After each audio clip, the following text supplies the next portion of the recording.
Hello, this is Unlimited Splash, where I'm continuing my quest to grade how good every card in The Hobbit will be for draft using an original data-driven grading system. My system focuses on what we actually know about cards by first identifying similar cards that we've seen in the past, combining their grades together in an intelligent way, and then reasoning from that history of data to predict how good a card will be, rather than just looking at the card, trying to imagine how it will play out, and just reacting with a grade. This is part 4 in a series of grading videos, so I'm going to jump right into the grading. I strongly suspect that some of the grades I assign are going to surprise and intrigue you because the data contradicts at least my intuition. If you haven't seen the other videos in the series, you'll very likely be left with questions like, what do the grades mean? How do you pick which cards are relevant? You're looking at cards, but don't colors matter just as much? For all of that contextual information, go see, I would say specifically part 3. There's a chapter you can click on that video, the black video, that talks in detail through the assumptions that the method makes. So I'm not going to rehash it today or tomorrow or the next day. For any questions or comments about the method,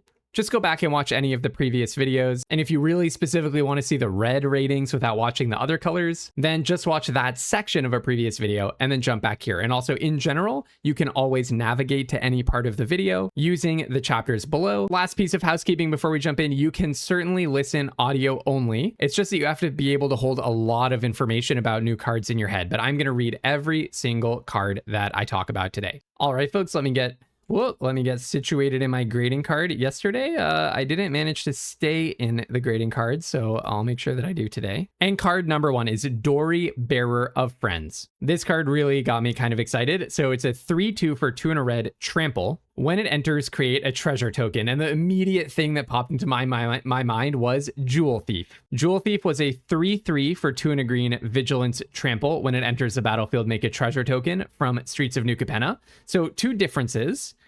Dori has 1 less toughness than Jewel Thief. Dori's a 3/2 for 3 instead of a 3/3 for 3.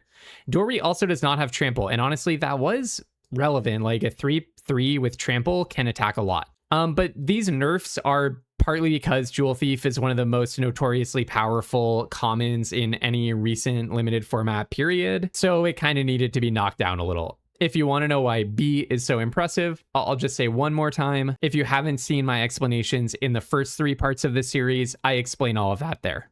Okay, I do want to say though, thank you to 17lanes.com for all the data in this video. Thank you to Scryfall, and thank you to Either Search. They were all super helpful for compiling similar cards in the past. Okay, so Jewel Thief was a B. And we've actually seen a very similar nerf in a recent set. This was an LCI, Plundering Pirate. I love the art on this card, by the way. Like this giant Mayan-ish head, like spitting out a waterfall of lava. Just so awesome. This was a 3/2 for 2 and a red. When it enters the battlefield, make a treasure. So it's Dori, but without trample. This was a C+.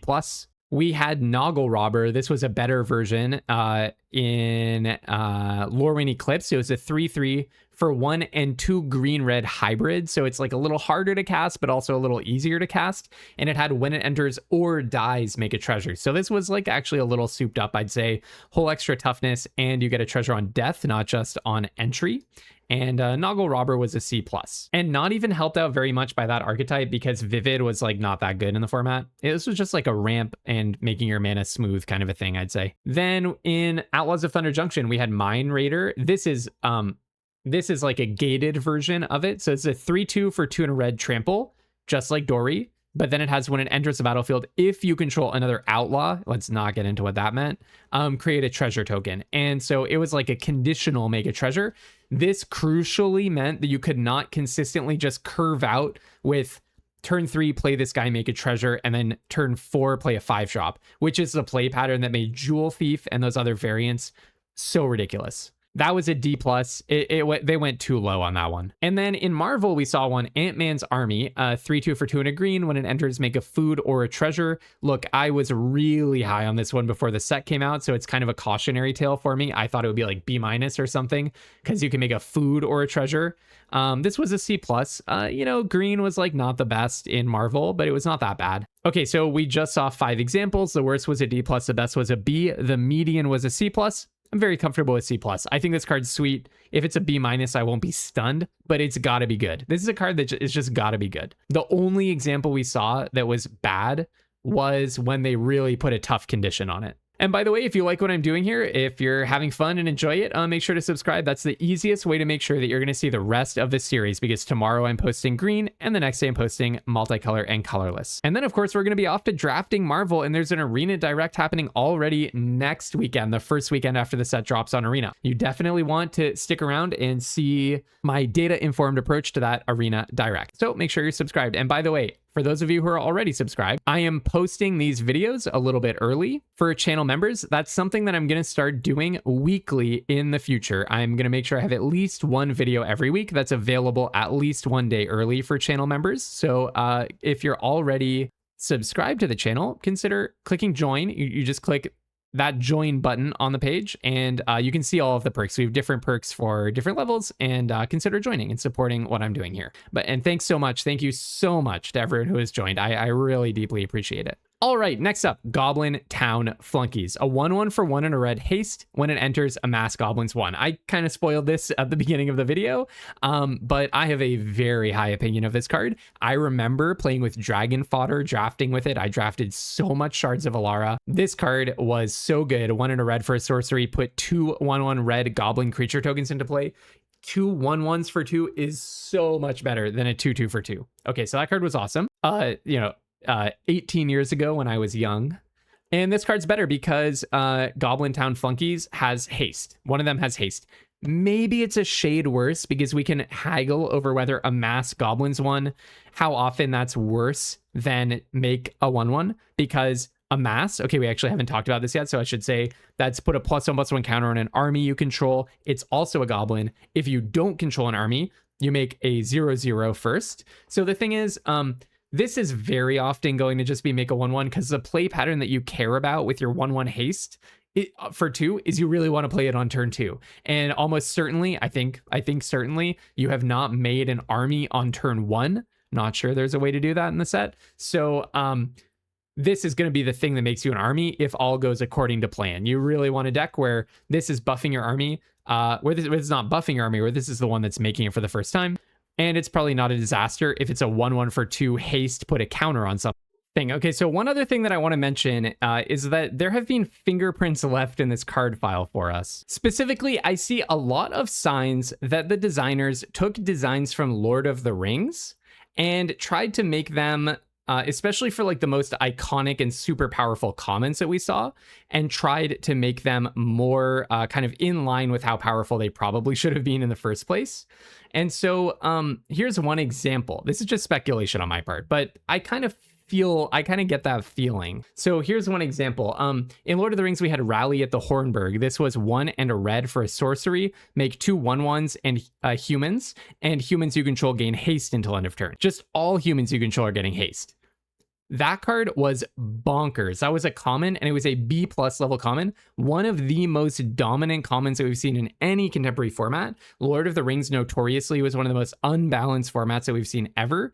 Still super fun though, but like green was basically unplayable. Red was like off the charts, red black specifically. Rally at the Hornburg was a big reason why. Just getting this 2/2 that can immediately 2/1/1, sorry, that can immediately alpha strike. All your other stuff gets haste. It was just a bonkers card. Goblin-town Flunkies looks like a fixed up version of that to me. A 1/1 haste that when it enters, usually makes a 1/1. Sometimes it just puts a counter on something.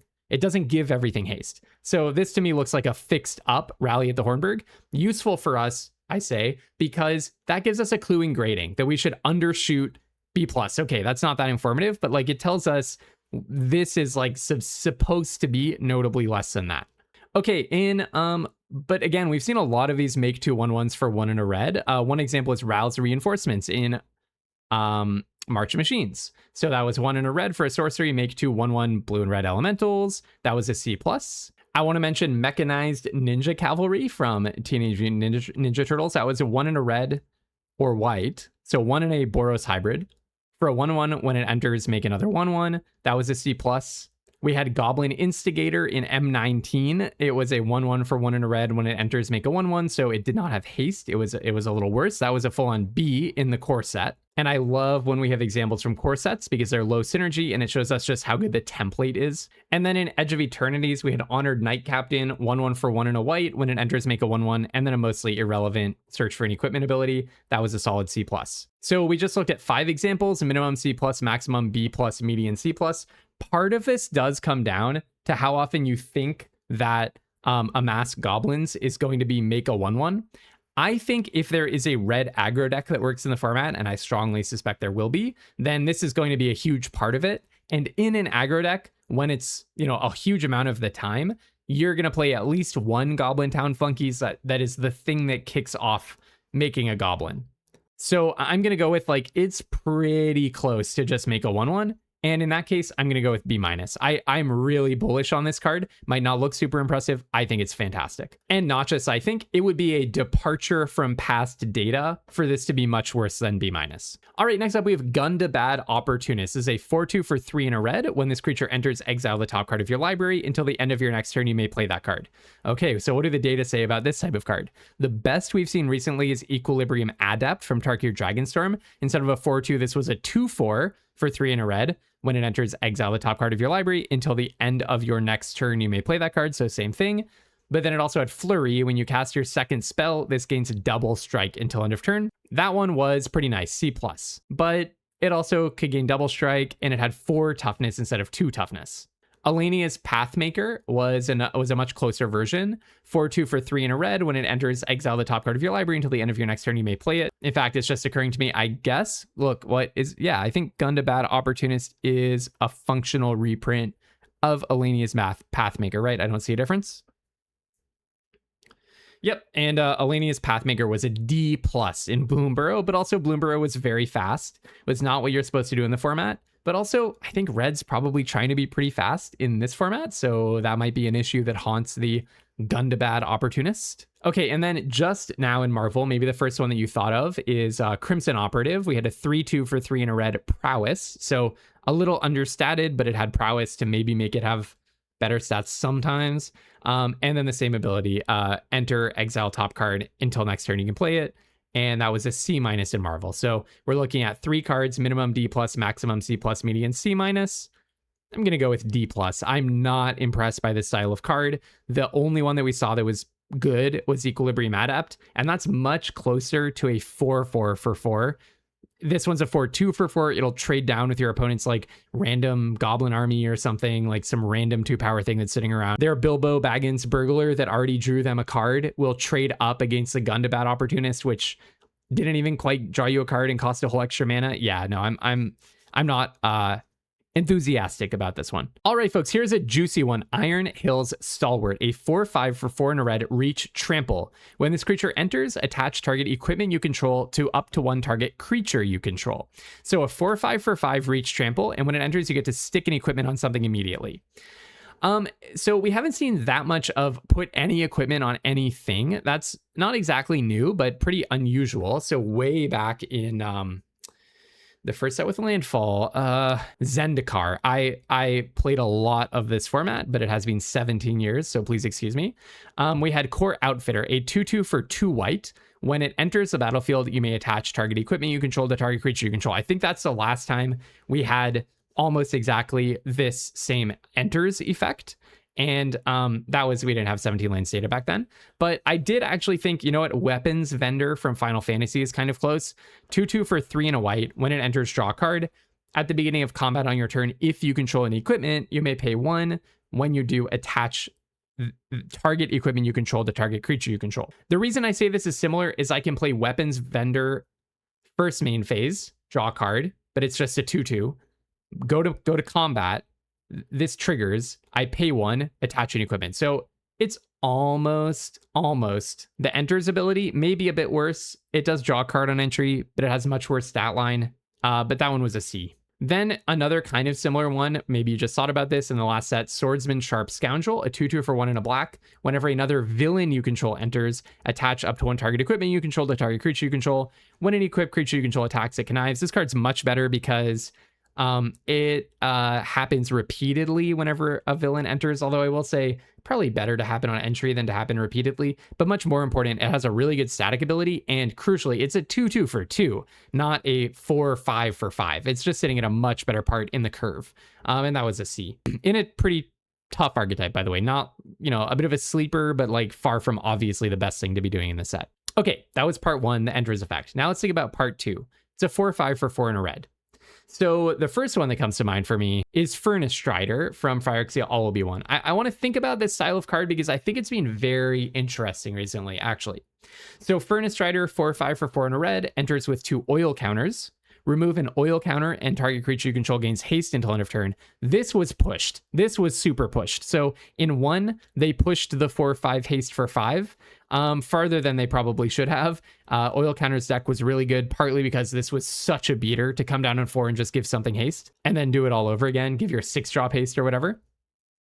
Another time that this card was really interesting is Lost Caverns of Ixalan with Panicked Allosaur. That was a 4/5 for 4 and a red reach. Tap, it deals 2 damage to each opponent. If you look at 17 lanes now, this is technically a C, but it had quite a journey over the course of the format. It started out life as a C. Sorry, I think if you check now, you might see it's a C+.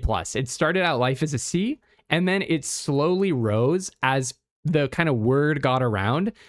This was a format where basically 1, 2, and 3 power equipped up little flyers that cost 1 mana were the thing that were killing you all the time, that were super dominant to do. Panicked Allosaur was like the scissors against that paper in the rock paper scissors game. It was just like a really good thing to have against that deck because it would hold back the little flyers because it had just a huge body and reach, and also it was kind of like a flyer itself because it has this just tap to deal 2 damage thing that you can do at the end of their turn. So again, this was like about as good as this type of card ever gets, but they do print these 4/5 for 5 with like reach or trample or vigilance or some combination of that in red basically every set now.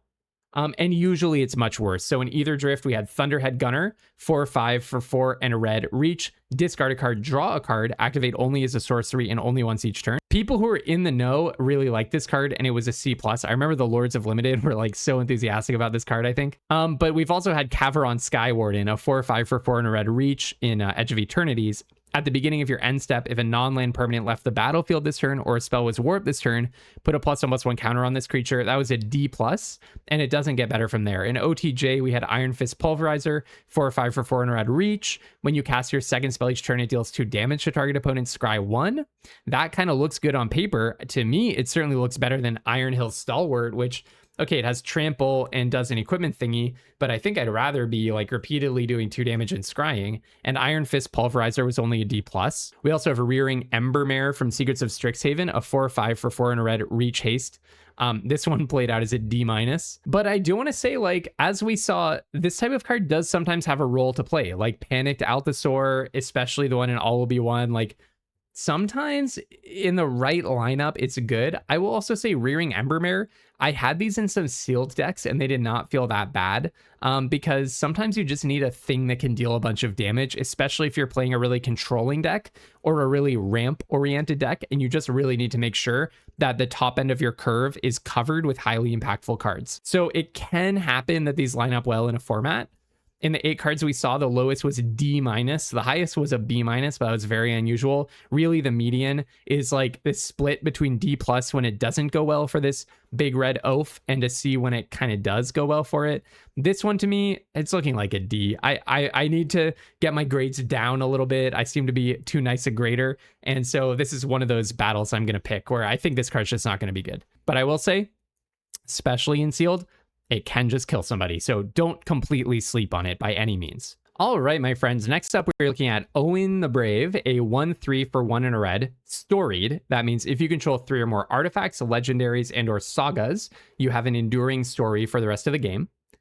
As long as you have an enduring story, Oin gets +1/+0 and has haste. So if you have a story, he's a 2/3 haste for 2. And then he also has 1 tap, discard a card, draw a card. Okay, there's also one I want to attack from a few different directions. So first question is like, what if he does get +1/+0 in haste? I was thinking about, can spell Spear as a 2/2 for 1 and a red with like some static abilities a little bit, like just some juice on it, some extra buff. I was kind of looking for something that like sits at the top end of how good this kind of card might be. That was a C, or maybe not even the top end, but just like a representative of a pretty good version of this sort of a card. So that was a C in March of Machines. You don't need to know the whole rigmarole, but it was 2/2 for 1 in a red, trample prowess, and then it transforms into something. Then I was thinking like we can shoot under it. Okay, the thing I should say, by the way, is Oin is like a really unusual combination of stuff. Like you don't really see all these things go together in one package very often. So we have to like cobble it together a little. So a slightly cheaper version of this is Goblin Tomb Raider from Lost Cavern of Ixalan. This was a 1/2 for 1 red. As long as you control an artifact, it gets +1/+0 and has haste. So you can see it's like a mini version of Oin. It's a 1/2 instead of a 1/3. It gets the same thing, +1/+0 and haste. But to do that, you only need an artifact instead of getting the story online. Artifacts, legendaries, and or sagas to the tune of 3 of them. But then it only costs 1 red. And it also doesn't have this whole looting element to it. But being a 1-drop probably does matter. It's never a 2/2 on turn 1, but you could double spell 2 or 3 turns into the game and get a 2/2 haste out of just 1 mana. Anyways, this was a C+.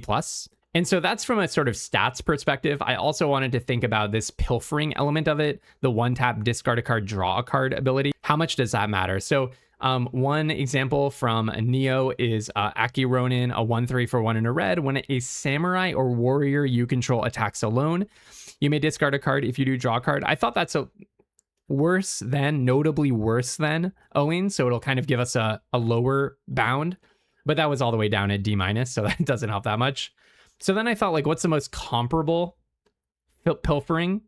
And Gristle Glutton came to mind. Now, I love this card, Gristle Glutton. Those 2 Lorwyn boxes behind me, I attribute them entirely to getting some Gristle Gluttons in sealed. This was a 1/3 for 1 in a red, tap Blight 1, which is put a -1/-1 counter on a creature you control. Discard a card. If you do, draw a card. And that was from Lorwyn Eclipsed. And I kind of think tap Blight 1 is kind of similar in terms of like how bad it usually is to 1 tap and do the thing. Like Gristle Glutton, you don't have to pay any mana to do it. And the -1/-1 counters were synergistic. So anyways, that was a C-. So putting all this together, we saw 4 cards with similar stats or abilities in some combination. We're really trying to triangulate this one because it's a very original kind of a design. The lowest was a D-, the highest was a C+, the median was a C- or a C. I'm going to go C- on this one. I think it's like not that impressive. It is bringing together a bunch of elements that tend to perform as like a somewhat worse than average card. And so I think probably it'll play out as a somewhat worse than average card. If red is super aggressive, I'm not even sure this is going to be an important part of it because like pilfering, tapping it to pilfer is not attacking with it, right? And also it only becomes a 2/3 pretty slowly. You need to get legendary sagas and artifacts out. So it doesn't really belong in an aggressive deck. So maybe it'll be a little bit without a home, and then maybe we could see it fall into the D level. Next up is Pinecone Strike.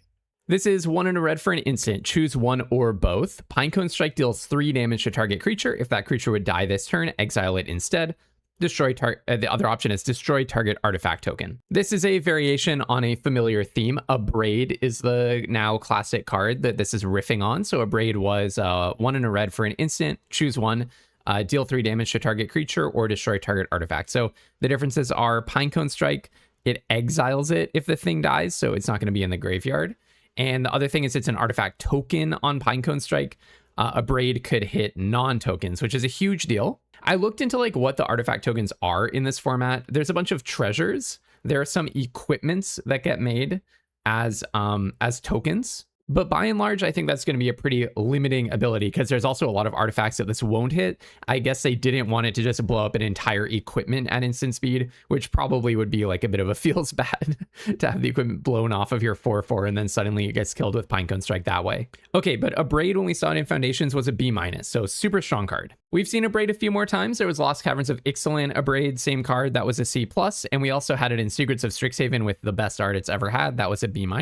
So consistently, Abrade is landing at the C+ to B- territory. This whole exile a creature, that one of those differences we pointed out with Abrade, like if it dies this turn, exile it. That's very reminiscent of another Abrade variant, Suplex from Final Fantasy. That one was 1 in a red, choose 1, deals 3 damage to target creature. If that creature would die this turn, exile it instead. And the second mode is exile target artifact. So basically, Pinecone Strike is exactly Suplex, except you can choose one or both. So that's much more powerful. And also, however, you can only exile an artifact token rather than exiling an artifact. Yeah, that's the other thing to point out. I actually should have singled that out at the beginning. Pinecone Strike has choose one or both. Abrade only has choose one. So the second mode is like a lot less powerful. I think with Pinecone Strike, you're usually wanting to use it only when you're also dealing 3 damage to a creature. Another very similar card was Overwhelming Surge from Tarkir Dragonstorm. This was 2 and a red for an instant. It was also choose one or both. It deals 3 damage to target creature, so no exile here. And also, the second mode was destroy target non-creature artifact. So instead of artifact token, that's much more expansive. But again, it costs an entire extra mana, and that really tanked it. By the time you're paying 3 mana for this effect, you're no longer often trading up on mana. The thing that makes Abrade good is you sink 3 mana into something on turn 3. On turn 4, I play a 2-drop, and then I also Abrade your thing, and now I'm ahead, right? With Overwhelming Surge, you cannot do that. You're no longer trading up on mana. So that was a D+ in Tarkir Dragonstorm. So we just looked at 5 cards, minimum D, maximum of B-, median was a C+. To me, Pinecone Strike comes down to it C+ or B-. I feel like the second mode, it's not that relevant. I'm never going to blow up your artifact or your treasure token, treasure artifact token pretty much. How much do I care about or benefit from blowing up your equipment token? To my mind, that's not even a 2-for-1. That's just like, I get, maybe you play a 4/4 that's, like the Dwarven Short Sword, the thing that's a 4/4 when it has the +1/+2 equipment attached. And then it takes a Pinecone Strike to kill both halves of that card. So we're just trading 1 for 1. So all of that said, I'm going to land at C+. It's not a bad card. If red's really bad, it could fall down. But I think C+ is a nice place for this based on historical data. Okay. I have a lot to say about this next one. Ragged Short Spear, 1 and a red for an equipment. When it enters, you may discard a card. If you do, draw 2 cards. Equip creature gets +2/+0, and equip costs 3. This is a riff on the red, when it enters, discard a card and then draw 2 for 2 mana. We've seen that like a bunch in recent formats. And this time it comes attached to an equipment. So that's pretty cool. A nice new sort of variation on a familiar common. So we have seen an artifact that does this before, Melded Moxite in Edge of Eternities. This was 1 and a red. When it enters, discard, draw 2, or you may discard if you do draw 2. Then also a 3 mana activated ability. So it's 3 mana, sack it, make it tapped 2/2. I think this is a very comparable card, right? It's an entire artifact on its own with the same exact enters effect. And then one of them has an equip cost of 3 to get +2/+0. The other has a sack cost of 3 to make it 2/2. Oh, not that different, right? And Melded Moxite was a straight up C+. Another time we saw it on an artifact was Saheeli's Lance. This is 1 and a red. When it enters, you may discard if you do, draw 2, and then you craft with dinosaurs for 5 mana to turn it into some big X4. That card was a C. The flip side was not that good, and it was a fast format. We also saw it on an enchantment, Kickoff Celebrations, 1 and a red, start your engines. When it enters, you may discard a card if you do, draw 2, and then when you get up to max speed, which we won't get into, sack it, creatures and vehicles you control gain haste until end of turn. Very useless card. That was a D. They really under-pushed it that time. I think the equipment version is much better. Gonna have to turn your head sideways for this one. Invasion of Mercadia was a battle. 1 and a red. When it enters, discard a card if you do, draw 2, and then it flips into a 3/3. That was a C+. And another time we saw it on an enchantment, Bitter Reunion, 1 and a red for an enchantment. When it enters, discard if you do, draw 2, 1 sack, all your creatures gain haste until end of turn. Pretty similar to Saheeli's artifact, but this one was a C+. How have the rest of these performed? The ones that are not on a permanent. So Witch's Mark was a sorcery version of this card. It's 1 and a red. You may discard if you do, draw 2, and you create a wicked roll on a creature, which gives it +1/+1, and it dies. Your opponent loses 1. That's a C+. I think this is a really, really comparable card. This might be the most comparable card in the whole collection of them, because it's at sorcery speed. So same enters effect versus it happening on a sorcery is kind of the same difference. And then you make a wicked roll on a creature instead of attaching equipment to a creature. I do think Witch's Mark is slightly better because you get the benefit immediately, but Ragged Short Spear has the benefit that, you can pop the equipment on a flyer, and that's like short-ish clock for your opponent right there. So, you know, I don't think it's that different. Okay, some instant speed versions. Thrill of Possibility, 1 in a red. As an additional cost to cast it, discard, draw 2. That was instant speed, but worse in different ways. That was a D+. And then we also had Demand Answers. This is the same thing, but it gives you the option to sacrifice an artifact instead of discarding a card. Draw 2. That was a D in MKM. You're probably clamoring for me to talk about Vision of Love because that was in Marvel, the same exact card. 1 in a red, you may sacrifice an artifact or discard a card. If you do, draw 2. Actually, not quite the same. You can play Vision of Love with no effect if you just want a prowess trigger or something. That was a straight up F because, and this is also why, red was so bad in Marvel. I did want to see like, okay, what is a 1 in a red equipment that gives just +2/+0? Like, how good is that in a vacuum? The closest I found was Jackhammer from Streets of New Capenna. This was just 1 in a red for an equipment. Equipped creature gets +2/+0. It has an equip cost of 2 instead of 3. I think clearly a worse card. I'd way rather be doing card selection in addition to having the equipment, but it was an F. And so not a very helpful floor. Okay, so we just looked at a full 10 cards. Thanks for bearing with me. Minimum of F, maximum of C+, median was a D+ or a C. Honestly, I think I'm going to go with D+. I mean, if there are cheap flyers that you can stick this on, this card could be a menace. But as a floor, it's a very low floor. This type of card usually is one of Red's worst commons, as we saw. I did say it's most comparable to Witch's Mark, which was a C+, the one that gives a Wicked roll. But getting the Wicked roll immediately, I just think that's so much better in limited than having to wait and spend an extra 3 mana to equip. It's just so much better. So kind of talk myself down from that one. All right, next up we have Smaug's Fury, 1 and a red for an instant. Target creature gets +3/+0 and gains reach and first strike until end of turn. Another variation on a familiar theme. The main one that comes to mind for me is, as usual, from Foundations, Sure Strike, 1 and a red for an instant. The thing gains +3/+0 and first strike until end of turn. So Smaug's Fury, unless I'm missing something, it's strictly better, right? It gives reach and first strike instead of just giving first strike. So strictly better than Sure Strike. Sure Strike was a D+, so it needed the help. In Edge of Eternities, we had Rig for War. Target creature gets +3/+0 against first strike and reach until end of turn. There you go. So Smaug's Fury is a functional reprint of Rig for War. By the way, they've like very nicely solved this issue of not having enough card names, especially with these universes beyond properties. They're just making so many functional reprints these days.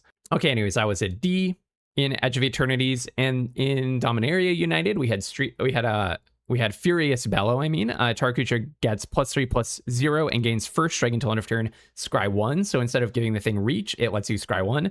That feels so much better to me, and that's a C. I would put this in my deck so much faster than I would put either of the cards that we've seen so far in my deck. Okay, and then in MKM, we had a slightly more expensive version. The Chase is On, 2 and a red.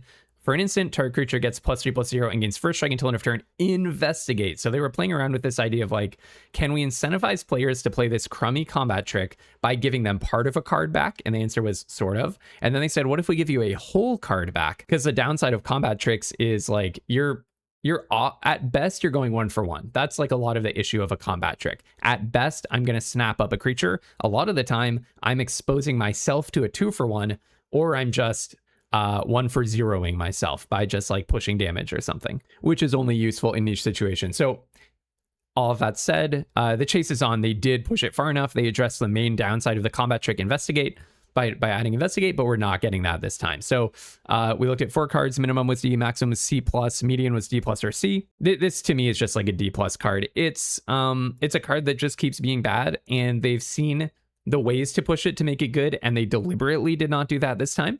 Maybe in context, it's such an aggressive set that it performs better in the past, but it's just not a good card in a vacuum. So D+ on this one. Next up, Smaug the Great Calamity, 5 and 2 red for a 5/5 flying. And then it has an adventure. The adventure is 5 mana for a sorcery. It deals 5 damage to target creature. Have we talked about adventure already? So adventure, in case we haven't, you can play this spell and you exile the creature.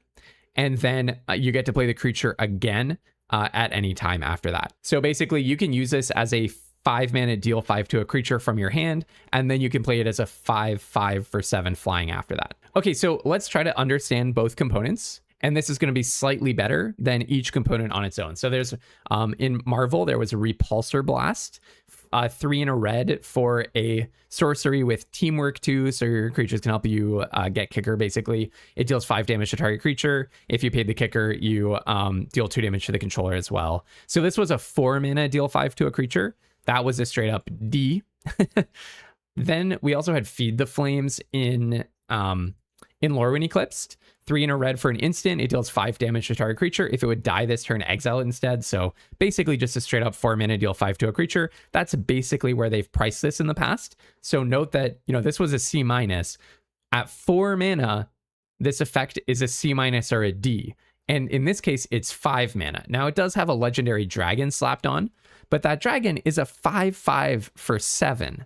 With flying, admittedly, but a 5/5 for 7. So what do we think about 5/5 for 7? It's really interesting, actually. This is a stat line that is overwhelmingly mana cyclers, 5/5 for 7. So the closest I could find, an evasive 5/5 for 7 was Gloom-Fang Mauler, 5/5 for 5 and 2 black, Swamp Cycling 2, Backup 2. This was from Arch of Machines, and it's that's the ability there where you, when it enters, you put 2 +1/+1 counters on a creature, and it has menace. So with the backup ability, it's actually a 7/7 for 5, or 7/7 for 7, I mean. And then it had this whole swamp cycling thing going on, so all of that makes it better. That was still only a C-. So what do we think about Smaug? I mean, we've seen 3 cards, minimum D, maximum C-, median C-. Does it get better because you have access to both options? The first thing that I want to say about this card is I would happily run it in sealed. Right? It's a removal spell plus a card that can kill your opponent. In some sense, it's like probably always going to be a 2-for-1 if the game goes long. So in sealed, I think you should start out assuming that this is a pretty good card, like at pre-release or something, or in the Arena Direct that's upcoming. In draft, on average, it's not going to be good, I don't think. So I'm going to go with C- on this one. In sealed, it's probably more like a, maybe even a C+. I think this card's really good or really solid, at least in sealed. In draft, I think it's just 2 bad abilities put together. Okay, my friends, last common, and then we're on to the uncommons. Tidings of War was 1 red for a sorcery, Amass Goblins 1. If this spell was cast from a graveyard, instead Amass Goblins 3, and it has a flashback of 3 and a red. So this is, it's like hard to find analogs, actually. It's kind of like a 1/1 for 1, and then a 3/3 for 4. Or you could think of it as a 4/4 for 5. If I draw this on turn 9, you know, and play one ability and then the other, I'm gonna get a 1/1 and then turn that 1/1 into a 4/4, all for 5 mana. In fact, 3 and 2 red, which is a pretty tough 5 mana. So yeah, you're paying for more than you're getting, but it is a 2-for-1. But it's a slow 2-for-1, which is much worse in draft or sealed than 2-for-1 that you get immediately. So the closest analog I could find immediately was Otterball Antics from Bloomburrow. This was 1 and a red, create a 1/1 blue and red otter creature token with prowess. If this spell was cast from anywhere other than your hand, put a +1/+1 counter on that creature, and it is flashback for 3 and a blue. And sorry, did I say 1 and a red? It costs 1 and a blue.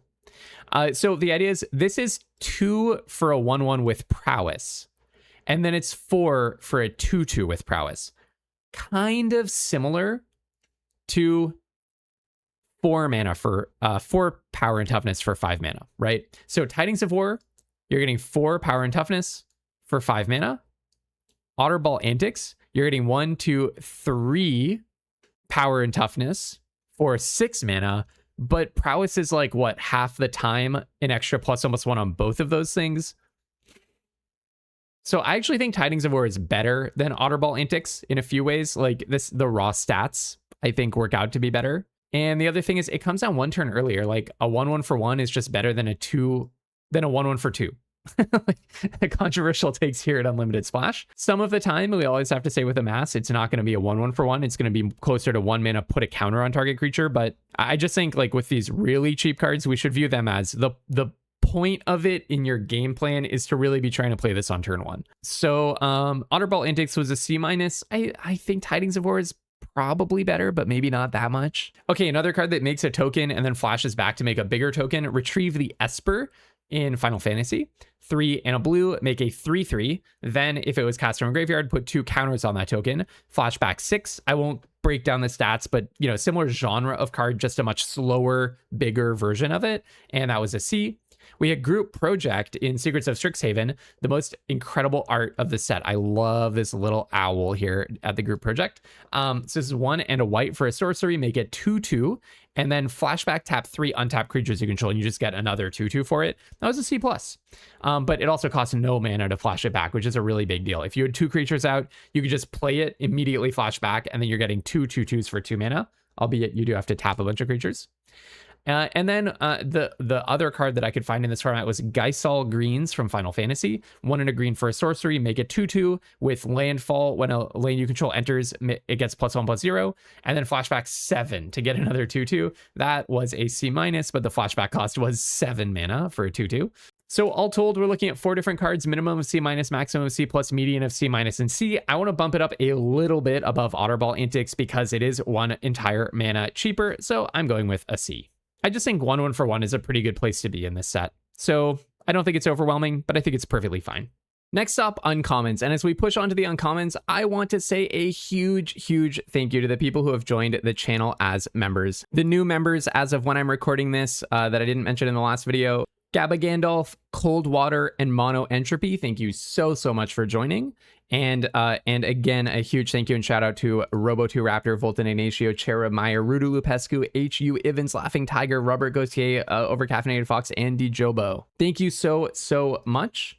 Obviously, look, these videos were not super easy to make, so your support means the world to me, and absolutely, whether you become a member or not, just the fact that you're like watching this and engaging, you know, that's why I do it, and really appreciate also all the comments that people have left. I really make an effort to read and respond to everyone, and really enjoy seeing what people think, especially on these videos where it's so much conjecture. So thank you so much to all of you, especially the people who just joined as channel members. Really a privilege to get better at limited with you. Okay, so Bombur Gentle Dreamer. Well, first let's look at what it does. 5/3 for 2 and a red. It has Storied, which again is if you control 3 or more artifacts, legendaries, and or sagas, you get an enduring story for the rest of the game. And Bombur does not untap during your untap step unless you have an enduring story. That's because he has 5 power and 3 toughness. This is straight up 5/3 for 3. I love ramp in limited. I love this kind of card. I will note though, wow, 3 toughness, that's a risky proposition. We have seen one very similar card that this reminded me of a lot, Slumbering Cerberus in Foundations. This was 1 and a red for a 4/2. This creature doesn't untap during your untap step. And then it has Morbid at the beginning of each end step. If a creature died this turn, untap this creature. So it's always being locked down and you have to keep unlocking it, but it's not that hard to do the thing that unlocks it. With Bombur, it's kind of hard to do the thing that unlocks it, but then it's unlocked forever. Okay, that's the difference. Slumbering Cerberus was a C+ in Foundations. Very solid card, and red was not that good in that format either. That's not like it was boosted by red aggro being great there. It was like a standout card. Then we had a really much better version of this card in LCI, Pugnacious Hammerskull. It was a 6/6 for 2 and a green. When it attacks while you don't control another dinosaur, you put a stun counter on it. That was an absolute A-level card, but it does get that first attack in. Like, it's a 6/6 for 3, and it doesn't start out locked down. So, although Bombur also you can attack with it once, right, on turn 4. So we saw 2 cards, minimum of C+, maximum of A, median of C+ or A. I have to say, I'm inclined to overrate this type of card. The first thing I'm going to do when this format comes out is try to do some kind of silly green-red beatdown that I shouldn't be trying to do with like all the green ramp stuff and, well, the few pieces that exist, and then like Bomburs as my payoffs. But I think it is a really big deal that this thing has 3 toughness, like that 3 damage to target creature common that we just saw. You know, that will kill a Bombur straight up for 2 mana. That said, 3 mana is not that much to sink into a card like this, so I don't think it's actively bad. If this costs like, if this were like a 7/3 for 5 or something, 7/3 for 4, I think I would be a lot more pessimistic about it. But you know, it's 3 mana for 3 toughness. That's like kind of fair. But honestly, knowing myself, I overrate this kind of card, so I'm gonna go with C. Just playing against my heart says C+, so I'm gonna knock it down a little bit, because I know I have a tendency to overrate this type of card. So let's say C. That said, I'm going to be jamming it constantly. If it turns out to be a B, I'm going to be the first person winning with this card, and everyone's going to think I'm a genius. That said, you know, if it turns out to be a D, then the opposite. Okay, so next up, Bothersome Noisemaker. A 2/2 for 1 in a red. When you cast a non-creature spell, amass goblins 1. That is so... It just... Okay, it's a high upside. It's a high upside. So the first card that came to mind, and everyone is going to make fun of me for this comparison, is Astrologian's Planisphere from Final Fantasy. 1 in a blue, jobs for an equipment with job select, so it comes in attached to a 1/1. The equipped creature has, when you cast a non-creature spell, put a +1/+1 counter on this creature. And also when you draw your third card each turn, but that did not happen that much. It was mainly about casting non-creature spells. Now, the spell deck was really good, or pretty, there were multiple good spell decks in Final Fantasy, but Final Fantasy was super balanced, so I guess I should just say it was not actively bad there. It's similar in the sense that, like, Bothersome Noisemaker doesn't put a counter on itself, but the first time it makes a creature, which Astrologian's Planisphere does, they both make a 1/1. Of course, Bothersome Noisemaker is already a 2/2. And then every time you cast a non-creature spell, you put a counter on that 1/1. So am I talking myself into, is Bothersome Noisemaker better than Astrologian's Planisphere in a vacuum? Because you just don't really draw 3 that much. I guess the downside is the Planisphere you can equip 2, so you can like put it on a flyer or something and then start buffing that. That's actually probably the real difference. But Astrologian's Planisphere was a straight up B-. Now, I want to draw a distinction, a card that this is not. So I talk a lot about how you shouldn't play cards like Borcupine, the 2/2 for 2 in a red from Avatar. Whenever you cast a non-creature spell, put a +1/+1 counter on this creature. The difference is Borcupine is understated. You are overpaying for what you get. Bothersome Noisemaker is appropriately statted, a 2/2 for 3. So Borcupine was a D, but that does not bother me here because I'm not being overcharged. This is much more like Third Path Iconoclast from Brothers War, or, you know, earlier, I think. A 2/1 for a red and a blue. When you cast a non-creature spell, you make a 1/1. This is better. Third Path Iconoclast is better because I'd rather keep making 1/1s rather than make a 1/1 and then start stacking counters on that 1/1. But that was a straight up B+. So again, I do think that's better, but the ceiling on this kind of card is really high. Should say though, Third Path Iconoclast harder to cast because it costs a blue and a red. Bothersome Noisemaker only costs 1 and a red. Maybe another comparison is, and this is like something I think Bothersome Noisemaker is clearly better than, Prompto Argentum from Final Fantasy. 2/2 for 1 and a red haste. When you cast a non-creature spell, if you spend at least 4 mana on that creature spell, non-creature spell, you make a treasure token. I'd rather have a 1/1 than a treasure token, and Prompto Argentum was already a C+. And I don't think haste matters that much on a 2/2. Finally, obligatory comparison to Monastery Mentor, which we did see in March of Machines. 2/2 for 2 and a white Prowess. When you cast a non-creature spell, make a 1/1. That was a straight up C+ in March of Machines. You'd rather have this effect on a 2 mana creature, honestly. So we just saw 5 cards, minimum of D, maximum of D, median of C+. Look, a lot comes down to how good is this non-creature spells, the non-creature spells decks. I'm mindful that maybe this goes in like an equipment deck, which is worse support than like a blue-red spells deck. But I'm just going to go B-. I think this card looks awesome. All right, next uncommon Burn. Burn, Tree, and Fern, 3 in a red for a Saga. The first tick does deal 6 damage to target creature and opponent controls on entry. Second tick, destroy target artifact and opponent controls. Third and fourth tick, add a red mana. So these are so hard to evaluate using my method. These are the hardest cards in every single color, this cycle of uncommon sagas that they have. So we have to break this down into its components. Just looking at the face of it though, like it's already 4 mana, deal 6. One way that I remember Lords of Limited talking about back in March of Machines, and they were talking about how to evaluate battles in that set, which I think is kind of similar to sagas, is like in Limited, you always want to like get a reasonable payment up front. Like the thing that happens on entry or immediately on casting the spell has to be reasonable for the mana. A card that just says like in 4 turns do something is usually not relevant in the evaluation of how well that card performs on average, okay? And so immediately, like 4 mana deal 6 is not bad. Then it's a 2 for 1 if they have an artifact. It just takes a turn to do it. I don't know how relevant ramp is going to be on turns, 6 and 7, but maybe it helps you if, I mean, it looks like there are like a lot of mana sinks. Immediately what I want to do is start flashing back, plundering the troll shaws with this thing, but that's me. I don't know, like re-equipping equipment, for example, but kind of does feel like it could just peter out But okay, we have a method here. So let's look at some similar cards. First, I want to wrap my mind around how good is just the thing you get immediately. 4 mana, deal 6 to a creature. So first of all, we had this. This is actually a familiar template. You could think of Burn, Burn Tree, and Fern. Here's how I'm choosing to think about it. A 4 mana, deal 6 to a creature spell with upside. Okay.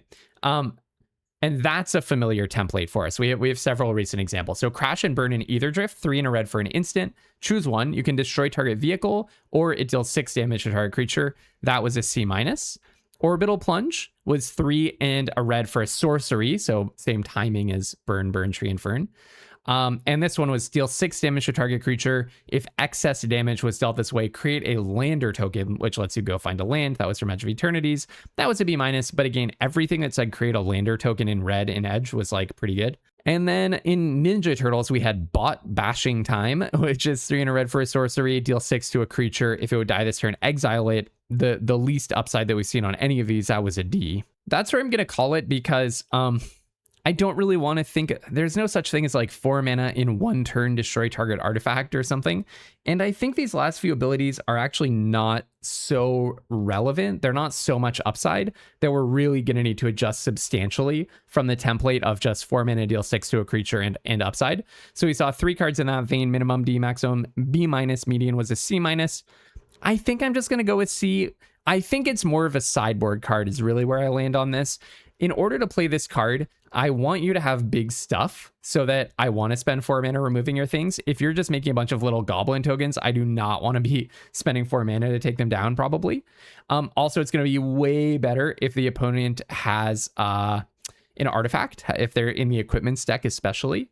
And finally, this ramp part, the add 1 at the end, I assume they put this in because red has like a bunch of sinks or something, but it's not exactly a sideboard situation. It's just like a niche thing. It's going to go in decks that have a lot to spend mana on in the late game. If you're an aggro deck, you probably do not want most of the parts of Burn, Burn Tree, and Fern. So I'll just go with C. Like it can only be so bad to blow something up and then potentially get a 2-for-1, but I do not think it's actively good either. Next up is Dwarven Mauler, a 2-1 for 1 red. Equip abilities you activate that target this creature cost 2 less to activate.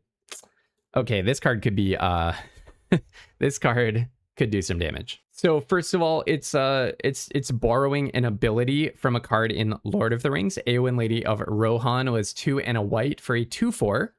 At the beginning of combat on your turn, it does some other stuff, like target creature gains your choice of First Strike or Vigilance. If that creature is equipped, it gains both. So very complicated way of saying it makes your equipped creatures have extra abilities. But then it also had the same thing, the same static ability. Equipped creatures you activate cost 1 less to activate. This was in general. So, you know, all of your equipment targeting anything cost less. But it only gives a discount of 1, not a discount of 2. On the other hand, the really big difference, it's a 2-4 for 3, which is so much worse than a 2-1 for 2. That was a C. Another card with the same ability. We haven't seen equip abilities that target this creature cost less. That's why I'm reaching a little here. But Bladehold War Whip from All Will Be One was a huge outlier card. This was a 1 red and a white for an equipment. For Mirrodin, so it starts attached to a 2-2. Equip abilities you control of other equipment cost 1 less to activate, and the equipped creature has double strike, and you can re-equip it for 3, a red and a white. That was way, way better. That was a full A. But just to give you some context, like reducing the cost of your equipment does seem to have some relevance, although this was probably just a 2-2 for 3. Double strike is really good, and then it keeps giving things double strike. Okay, how good is Savannah Lions, just your generic 2-1 for 1 mana these days? Well, in Foundations, it was a C-.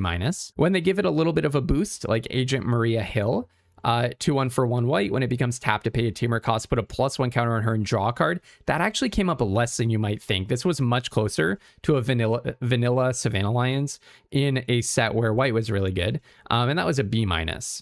So we saw 4 cards from a few different angles. The minimum was a C-, maximum was an A, the median was a C- or a C. I'm very comfortable with C.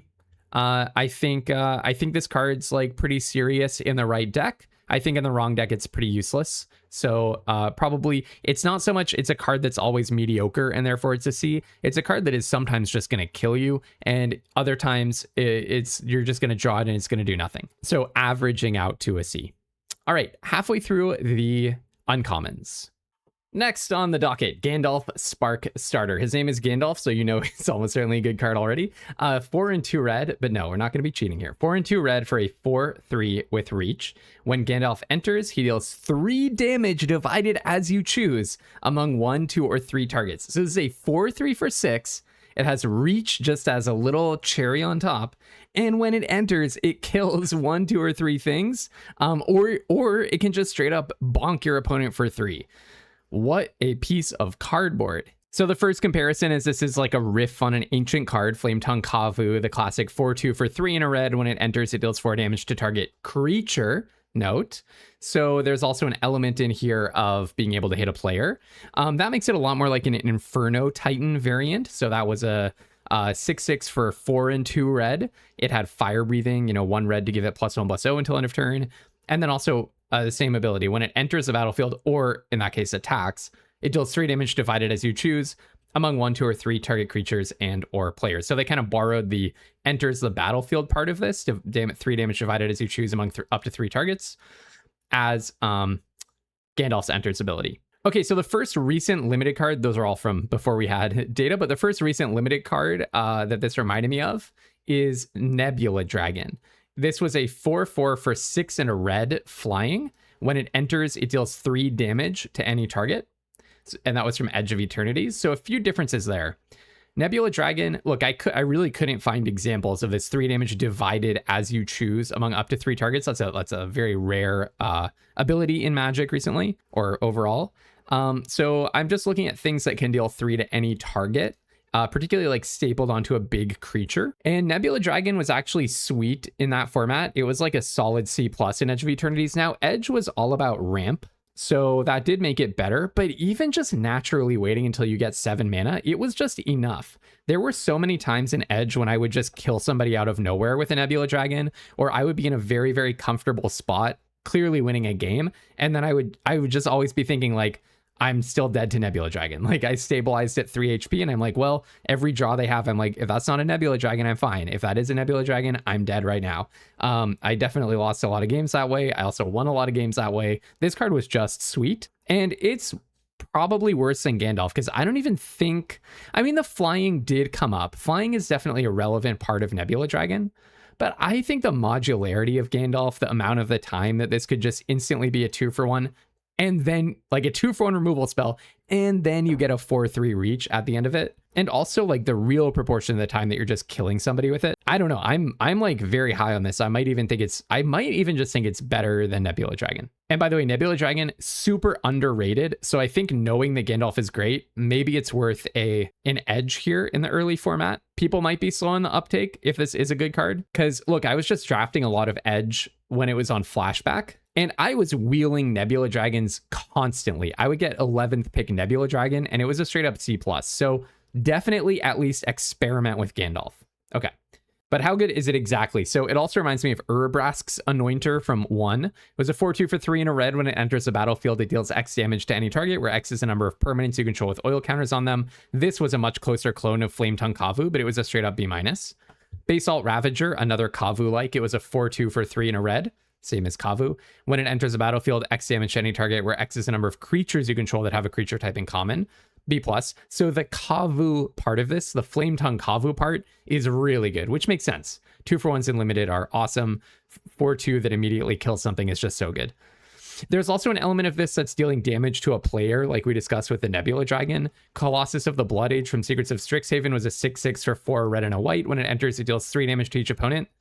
And then the similarity ends, and you gain 3 life. And then when it dies, you get to discard any number of cards, then draw that many +1. So this thing's really an automatic 2-for-1. But that's not that different from Gandalf, right? Clearly it plays out differently, but in theory, like at its absolute nuts and bolts, Gandalf is a 2-for-1 when you play him a lot of the time. You're just going to kill something a lot of the time. So they both have this kind of 2-for-1 aspect, potentially. Colossus of the Blood Age was a B, and, all that said, I do think Gandalf is probably worse than Colossus of the Blood Age, all told, but killing a creature is pretty darn good. I think it's slightly worse. Also, the stats are way worse. That's worth noting. Same cost, way worse stats, so I think that definitely makes it worse. Okay, maybe another similar card is the style that we've seen in black pretty often, a close analog being Wix Patrol. So this is a 5/3 for 4 and 2 black. When it enters mill 3, then target creature gets -X/-X, where X is the greatest mana value among cards in your graveyard. That was a straight up B+ in Bloomburrow, which was a very fast format, by the way. So that tells me that this style of card can also keep up in super fast formats. So that means that Gandalf has less of a, let's say, worst case scenario. Okay, so we saw 4 cards, minimum C-.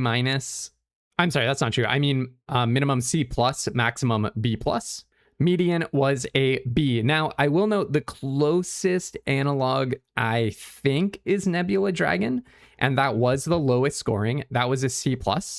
But the thing about Nebula Dragon is it's a little pricier, and you cannot divide the damage as you choose. So I'm probably hewing closer to the median of all of these cards than to the low end. I also will say when it's a B+, it's been in the best archetype in the format. So, well, especially Wix Patrol was probably played in a lot of green-black squirrels decks, which were the best in Bloomburrow. Colossus of the Blood Age was in Lorehold, which was like the best or second best archetype in Secrets of Strixhaven. And then it was also one of the best payoffs in the Converge deck. So, you know what? I'm going with B. I think this card is just extremely good. I think this is just an extremely good card. This grade is deliberately declaring that I think this is one of the best commons and uncommons in the set. All right, next up, Gloin the Mighty. This is a 4/3 for 3 and a red. At the beginning of your first main phase, add 2 red. And then it has an adventure, easy pickings for 2 and a red. It's a sorcery. Deals 1 damage to each creature your opponents control. Okay, so there are 2 parts of this. Part 1 is clunky stat line creatures that are overcosted for their stats, a 4/3 for 4, that add mana at the beginning of your first main phase. How good is it to have extra mana in your first main phase starting on turn 4, 5, 6, that kind of thing? So the best that this card has ever been is Hulking Raptor in LCI. 2 and 2 green for a 5/3. It has Ward 2, and at the beginning of your pre-combat main phase, add 2 green. A few huge differences, though. That one was overstatted, or at least appropriately statted. It was a 5/3 for 4, so a shifted square stat line, +1 power, -1 toughness from a 4/4 for 4. It also had Ward, so that's like really good. And then that also was a format with so much super expensive stuff. I do get the impression that there's some kind of ramp happening in red. Like there's a ramp thing going on. I'm not totally sure what it's for. Clearly, like, equipments are a big mana sink, but I don't know how much that's going to be relevant. All of that said, Hulking Raptor was a straight up B, but Dinos was really good in that set, and it's just a more aggressive card. It's clearer that it goes in an aggressive gameplay in a 5/3 for 4 than a 4/3 for 4. Another way worse version of this kind of effect was Abstract Paint Mage from Secrets of Strixhaven. 2/2 for 3 complicated is it mana. At the beginning of your first main phase, add a blue and a red, but spend it only to cast instant and sorcery spells. Super understated, super restrictive, didn't even have a home in its archetype at all, and that made it a D-. Another one was Muera Trash Tactician in Bloomburrow. 1 a red and a green for a 2/4. At the beginning of your first main phase, add a red or a green for each raccoon you control. When you expend 4, you gain 3 life. That's when you play your 4th total mana to cast a spell in a turn. And then when you expend 8, which never happened, exile the top 2 cards of your library. Until the end of your next turn, you may play those cards. So forget about that part. But you were gaining life off of this thing. The stat line is more appropriate. A 2/4 for 3 is better than a 4/3 for 4, I think. And it was probably adding more mana a lot of the time. And that one was a B-. Okay, and then I also want to think about how good is easy pickings, the adventure portion of this. We haven't had that many 1 damage to each creature your opponents control, but one example that I found from DMU that's kind of similar-ish is 1 and a red for a sorcery, destroy target artifact, or, sorry, it's choose 1, destroy target artifact, or destroy target creature with defender, or deal 1 damage to each creature your opponents control. That was called Smash to Dust. That was a straight up F. This type of effect is terrible in limited. One-sided mini pyroclasms, tiny plague wind effects. It's better that you have the optionality of playing it or not playing it, and, you know, as an entire card, it can just completely fall on its face and be an F. Having said that, like, if it's not useful, it's not useful, and then it's not adding anything to the card, so then the card itself really needs to be good. So we saw 4 cards, minimum F, maximum B, but that was clearly a way better card. Median is between D- and B-. I'm going straight up D+ on Gloin the Mighty. I do not like this card. A 4/3 for 4 that starts ramping you in the late game after you probably don't really need ramp. It doesn't even have a ward to keep the ramp going if they just fire off a single pew 2-mana deal 3 on it. And I think easy pickings is useless. In sealed, maybe you can get some cheeky damage. In best of 3, your opponent can play around this so easily by just like not getting into blocks where all their creatures have like would die to 1 more damage. Yeah, it's just not is I would not be looking to play this card. Second last card, Misty Mountains Raider, a 4/4 for 4 and a red. Whenever you attack, amass goblins 2. Okay, let's think about how this is going to play out for a second. This is a pretty exciting card. It looks understated because it's a 4/4 for 4 and a red, right? So I pay 5 mana, I get a 4/4. Sucks, terrible, F, right? No, because I play this first main phase, then I attack. So I'm always talking about, I don't want 4 drops that have no enters the battlefield effect and no protection, and that goes double E for 5 drops. But this card, when you play it, you will usually get to just pass to combat and immediately amass goblins too. So cards that have a whenever you attack or at the beginning of your combat step, that's basically an enters the battlefield effect. Now, you do have to attack to make this happen, so that like dings it a little bit. But think about it this way. By turn 5, you probably have a goblin, right? So suppose it's just like a 1/1 goblin and your opponent has a bunch of creatures. When you attack with that goblin, you immediately, after declaring the attacker, are going to amass goblins too. That means you're going to put 2 counters on that goblin. And so now your 1/1 gets to attack as a 3/3 and be a 3/3 forever. And so that means this is a 4/4 plus 2/2 of stats for 5 mana. And it's not just when it enters, put 2 counters on something. You could make an entire 2/2 out of this if you're attacking anyways. You could throw a 1/1 in a sacrificial attack and effectively turn it into a 2/2 by, you send a 1/1 into their blockers, but you get to amass 2. So you're still getting a 5/5 back for your mana. I think there's just a lot to like here. I have a lot of ideas about how this is going to play out, and I shouldn't say all of them. But one thing I do want to say, it's also a card that's so consistent with the plan. Like, look back at Gloin the Mighty. It's like, what is the plan here? I guess equipping a lot of equipments, but it's not a plan on its own. This is just an army in a can. It's the moment you play it, it's the entire game plan, and it's really statsy, so it's super consistent with that game plan. Okay, so let's look at some similar examples. It is a riff on a card that we had previously, Warbeast of Gorgoroth. Another one of these cases where R&D looks like they kind of massaged a design from Lord of the Rings. 5/4 for 4 and a red. Whenever Warbeast of Gorgoroth or another creature you control with power 4 or greater dies, amass or execute 2. So they move this to like a aggro goblin space rather than the power 4 or greater space. And the whole dying thing is a little bit weird. That's way harder to trigger. And the stat line's only slightly better. 5/4 for 4 rather than 4/4 for 4. And as we discussed, it's kind of like a 6/6 for, 5/4 for 5 rather than a 4/4 for 5. And as we discussed, Misty Mountains Raider is kind of like a 6/6 for 5. Okay. So, the other thing I was going to say is Misty Mountains Raider, it's even better than a 4/4 for 5, put 2 +1/+1 counters on something because you can just keep doing it, right? That's the one other point I wanted to make. Okay, Warbeast of Gorgoroth was a C+. I think this is better. Saruman the White was another, I think, clearly worse version of this card. A 4/4 for 4 and a blue, ward 2. Whenever you cast your second spell each turn, amass orcs 2. Again, the difference is Misty Mountains Raider is its entire plan. You don't need a machine that casts second spells to keep it humming. All you need to be doing is attacking, which is what you want to be doing in your Goblin deck anyways. Saruman is a C in Lord of the Rings. And then finally in Duskmourn, maybe the best comparison so far, we had Razorkin Horde Caller, a 4/4 for 4 and a red haste. Whenever you attack, make a 1/1 red gremlin. So this card is super similar, right? You make a 1/1. First of all, it has haste, so that's better. But you make a 1/1 instead of amassing goblins 2. That means you always get an extra card for it, which is good, but it's 1/1 instead of 2/2 of stats. So you can make an argument either way. I think like maybe Misty Mountains Raider is better, and Razorkin Horde Caller is a B. So, I mean, N = 3, minimum of C. but we again said it was clearly better. Maximum of B, and we even thought maybe it's better than that. Median of C+. The one thing that holds me back from going for a B on this one is I just gave one to Gandalf, and I'm worried I'm like in a cheery mood and overgrading things. So I'm going to go B-, just keep myself in check. I do think Gandalf is better than this. Maybe it's just more my style of card. So I'm almost like, should I just flip those grades? I don't know. Red is getting really good on commons, or I'm in a really good mood, but I'm going B- here.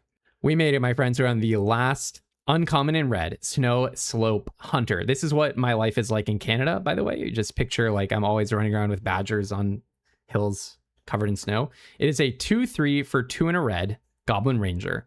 Sacrifice another creature or artifact, exile the top card of your library. You may play it until the end of your next turn, activate only during your turn and only once each turn. I'm so glad they printed a pretty bad card so that I don't have to feel like I'm just handing out A+ to every student.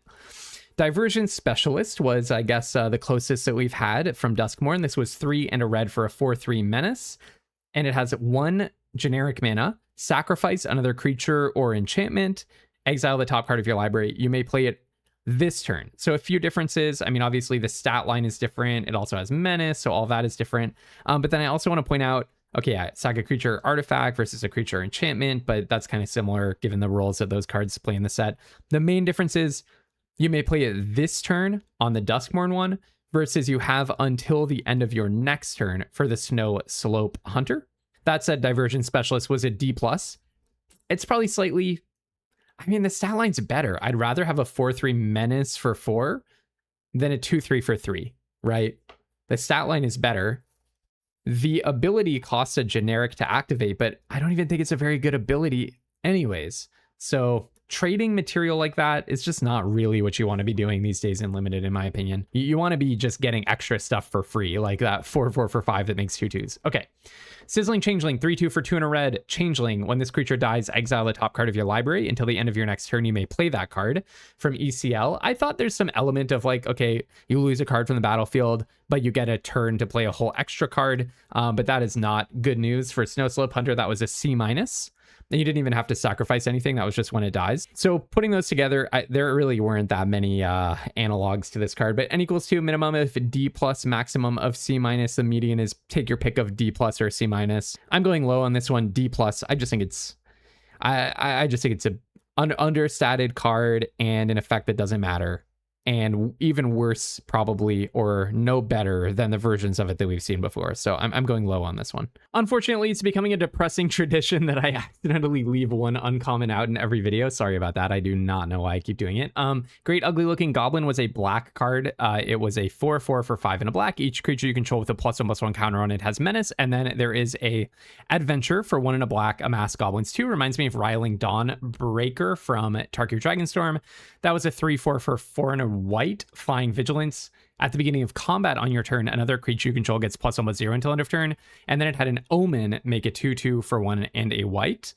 Omen is a lot worse than Adventure because you have to do one or the other. With Great Ugly-Looking Goblin, you can hit your curve by making it 2/2 on turn 2, and then you get to play your 4/4 on turn 6 with it. And then it's basically like a constant buff for all of your amass tokens. So you do get both. However, the body on Riling Dawnbringer is a lot better. It's a 3/4 Flying Vigilance for 5. And that one was a D+.